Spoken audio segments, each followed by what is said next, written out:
amazing. The character of Sonny Sumo in the Herbe people came about as follows.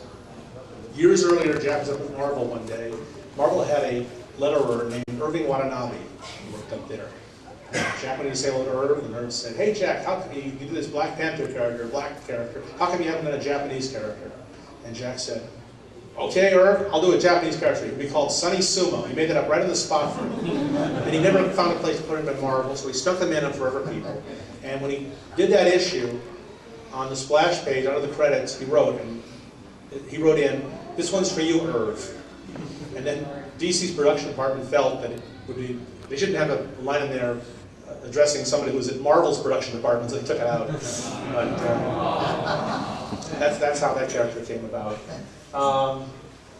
Another question, something else you just said that...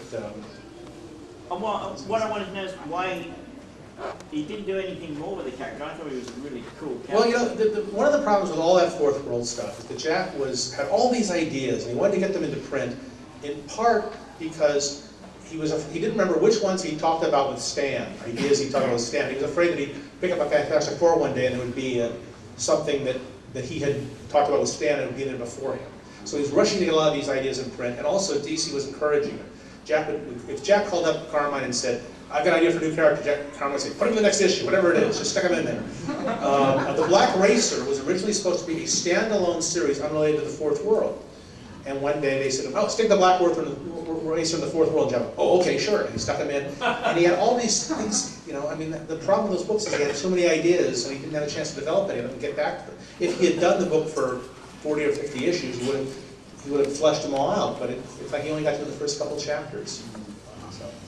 Yeah, Jack's ideas were so rich that even things he had played with for a panel or two or a splash page, when we did the Superman shows, we would often go to those, and the images were so dynamic that we would take big blow-ups of them and put them on foam core to analyze how Jack had, you know, constructed the piece visually, but also the tremendous ideas. In fact, we did an episode, the Promethean, because Jack had some character flying through the Fourth World in one of the books saying, "They're the Promethean giants hurtling through space," and there was a giant, you know, rock creature strapped to a huge asteroid who had been sent through space, and that was the last time Jack ever used it. But we looked at that image and we go, well, there's a story in there. So and I think though that was the splash page in the first issue of New Gods Mike King.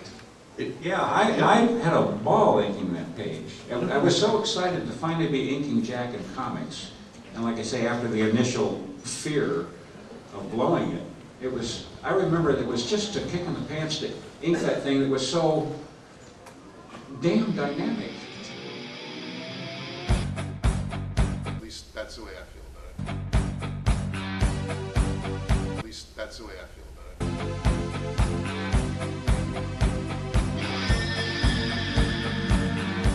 it. Listen to your woman, but not closely.